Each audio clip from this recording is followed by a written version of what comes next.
ભરૂચ શહેરમાં ટ્રાફિક વ્યવસ્થા સુચારુ બનાવવા અને માર્ગ વિસ્તરણ માટે વહીવટી તંત્ર દ્વારા મોટા પાયે દબાણ હટાવવાની કાર્યવાહી કરવામાં આવી રહી છે। જંબુસર બાયપાસ ચોકડીથી લઈને કંથારિયા સુધીના વિસ્તારમાં મુખ્ય માર્ગ પર આવેલા ગેરકાયદે દબાણો દૂર કરવામાં આવ્યા હતા।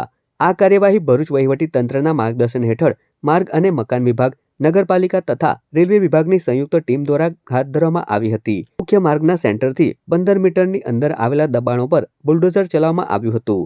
ઓપરેશન ડિમોલેશન દરમિયાન 25થી વધુ મકાનો, તબેલા તેમજ અન્ય અસ્થાયી અને કાયમી બાંધકામોના દબાણો દૂર કરવામાં આવ્યા હતા। તો બીજી તરફ કોઈ અનિચ્છનીય બનાવ ન બને તે માટે સ્થળ પર ચુસ્ત પોલીસ બંદોબસ્ત ગોઠવવામાં આવ્યો હતો। વહીવટી તંત્રએ સ્પષ્ટ કર્યું હતું કે જાહેર માર્ગ પરના ગેરકાયદે દબાણો હટાવવાની કાર્યવાહી આગામી દિવસોમાં પણ યથાવત રહેશે।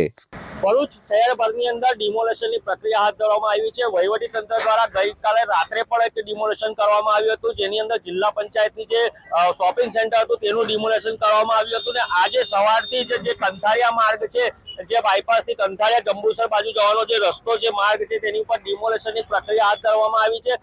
ડિમોલેશનની પ્રક્રિયા દરમિયાન જે રોડ સેન્ટરથી જે 15 મીટરની જે એરિયા હોય છે તેની ઉપર જે દબાણ કરતા હોય છે તેમને દબાણો તોડી દેવામાં આવ્યા છે। સવારથી 5 થી વધુ જેસીબી આ રોડ પર ધમધમી રહ્યા છે અને દબાણની પ્રક્રિયા કરવામાં આવી છે, ડિમોલેશન કરવામાં આવી રહ્યું છે। સ્થાનિકોમાં ફફડાટ પણ જોવા મળી રહ્યો છે, કારણ કે જે દબાણો કર્યા હતા વર્ષોથી દબાણ કરેલા હતા અને રોડ સેન્ટરથી પણ વધારે દબાણ કરી લેતા વહીવટી તંત્ર દ્વારા પ્રક્રિયા હાથ ધરવામાં આવી છે। ભરૂચ શહેરમાં ઘણા સમયથી આ પ્રક્રિયાઓ હાથ ધરવામાં આવી છે। જે રોડ રસ્તા જે ખુલ્લા કરવામાં આવી રહ્યા છે તેના કારણે જે વાહનોની જે રફતાર છે તે પણ વધી રહી છે અને સાથે સાથે જે રોડ છે તે પણ પહોળા થઈ રહ્યા છે। ત્યારે આવનારા સમયમાં હજુ વધારે દબાણ હટાવે તો નવાઈ નહીં, પરંતુ હાલના તબક્કાની અંદર જે રહેવાસીઓ છે તેમના દબાણો હટાવવામાં આવી રહ્યા છે। રાકેશ ચૌહાણ, વિરેન્દ્ર પાટીલ સાથે કનેક્ટ ગુજરાત, ભરૂચ।